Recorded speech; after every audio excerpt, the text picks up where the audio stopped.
Raarh, as you are hoisted higher into the heavens, your perspective on the world shifts dramatically. Buildings, once monumental, are reduced to nothing more than quaint tokens scattered on a child's playmat. Individuals, those teeming masses, now appear as a fine dusting of motion, their paths etching fleeting trails on the canvas of Waterdeep. The world beneath you has quieted, its symphony of life drowned by the raw power of nature. The echo of the wind now reigns, harmonizing with the rock's rhythmic wing beats. An icy chill brushes against your skin, a stark contrast to the hot iron of the talons that grip you. Your gaze dances over the vast sapphire expanse of the sea behind you. Its waters dance under the sun, casting a mosaic of light back towards the sky. To the west, a sea of green stretches out, the crowns of venerable trees resembling mere moss on the landscape. The spectacle is terrifyingly mesmerizing, but the relentless drive of the rock wrenches you back to the grim reality. Its wings slice the air, steadily drawing you towards the silhouette of mountains. The unyielding crags grow larger with every moment, their cold, formidable presence a growing shadow in your future. It's been nice knowing you, dude. Quiet! Joe, so whereabouts am I now in relation to Waterdeep? You're almost directly above the city center and about 1,500 feet in the air and still rising. All right, fuck this. Joe, I attempt to break free from the grapple. A quick death compared to a slow and agonizing one. I respect it. Have faith in the boy, Saxy. He must have a plan. If you can consider falling 1,500 feet into the city streets a plan, then sure, he's got one. Are you sure you want to do this, dude? Yes, I'm fucking sure. All right then, man, roll it. I'm gonna rage so I can roll with advantage. That's a 22 total. All right, now for the rock.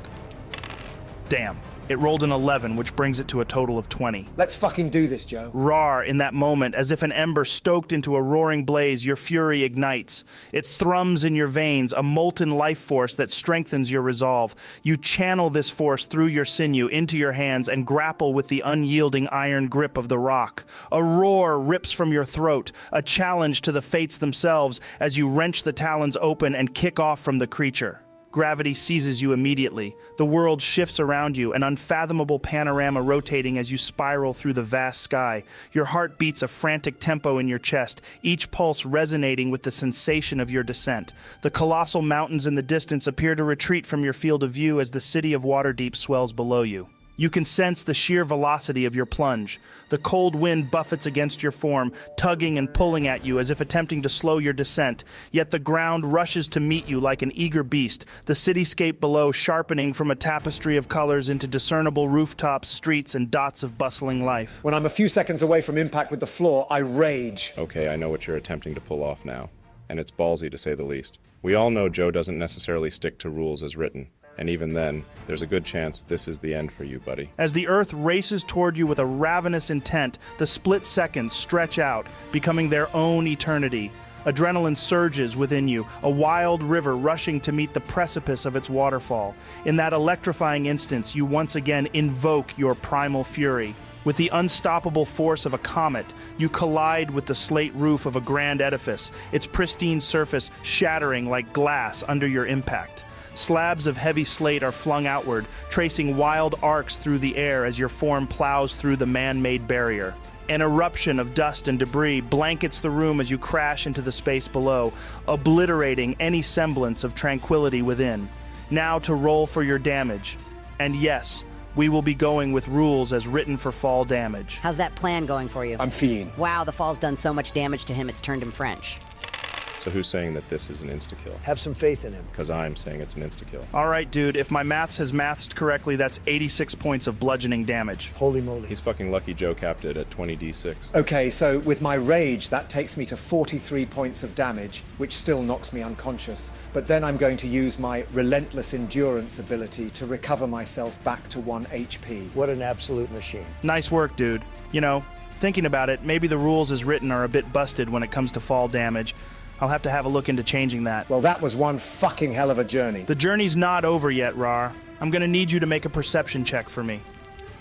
That's a 6. As you gather yourself, shaking off the remnants of your landing, you push yourself to your feet. The dim confines of the room offer minimal clarity, yet your orcish lineage gifts you a moderate sight in the gloom. Dancing in the faint light are flashes of wealth. Golden ingots neatly stacked like miniature fortresses at the room's edges, alongside platinum coins which are scattered carelessly. Cool! I grab a few of the ingots, Joe. Who says good deeds don't get rewarded? Oh my god. Before your fingers even close around the first gleaming ingot, a thunderous cascade of footsteps reverberates through the vault. An armored phalanx of guards flood into the room, each bristling with weaponry. Swords, shields, halberds, all gleaming dangerously under the pale light. Among them, a figure steps forward, his face visible without the customary helmet, a mark of his elevated rank. His voice rings out in the cold, echoing confines of the vault, a stormy note of authority and condemnation. By daring to breach the sacred vaults of the Imperium Bank, you invite death upon yourself. Discard your weapons immediately, or we shall enforce the bank's final sanction. Who the fuck do you think you're talking to? I don't even know where the fuck I am, and you're accusing me of breaching something. I just got dropped about 1,500 feet onto my fucking head, survived, and now you're threatening to kill me? Fuck you, man. One of the guards sniggers as he says, "He's clearly insane. Nobody could survive a drop like that." They're right about the insane part. The main guard proceeds to say, "We will leave it to the courts to decide your fate. My suggestion to you would be to drop your weapons now and drop your attitude whilst you're at it, else you die. Right here." Oh, whatever, man. It's not like I have a fucking choice with one health. Joe, I throw my weapons to the floor and surrender myself. The moment your great axe meets the chilling kiss of the marble floor, the guards are upon you. Manacles bind your hands, a hood drowns your vision in darkness, and then you are swept away on a tide of swift, determined movement. Time becomes a nebulous concept, marked only by distant sounds and sensations. Suddenly, you're jarred by the genteel gasps of shock and distaste echoing around you. "Good heavens, would you look at the beast they've apprehended?" exclaims a voice dripping with both awe and disgust. Another voice chimes in, as cold as it is contemptuous. "Dare I venture he was endeavoring to burgle our fine institution?" More time passes, punctuated by the click of keys and the grinding scrape of metal. A new voice, gritty and edged with a certain satisfaction, fills your ears. "Just chuck him in there. Ain't got the luxury of a private suite, I'm afraid." It carries the roughened texture of the city guard. With an abrupt shove, you feel the sting of the cold floor beneath you. The hood is yanked from your face. Behind you, the sound of iron bars slamming shut serves as a grim punctuation to your predicament. The smug chuckle of the guard fades into the hollow echo of confinement. Great, so I'm in a fucking cell. How am I supposed to meet with Tronald 3 days from now? How will he even know where I am? I wouldn't worry too much about that, Raarh. We could hazard a guess quite easy. I look around the place, Joe. What do I see? In the dim confines of your cell, you find yourself not alone. Your cellmate seems to be as out of place as a sunflower in a moonlit glade. He's sitting in a far corner of the room, hunched over as though nursing the aftermath of a spectacular night of revelry. His attire paints a vivid portrait of flamboyance and reckless charm, a combination of worn but stylish clothes adorned with trinkets that tinkle faintly as he moves. His hair is dark, hanging heavy with the day's trials and tribulations, tangled around a tricorn hat that's seen better days. His face, covered with a smattering of scruff, holds an unmistakable roguish allure.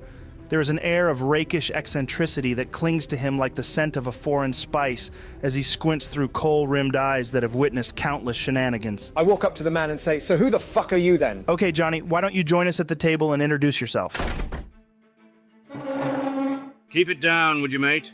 My head's splitting from a beast of a hangover, and your volume isn't helping matters.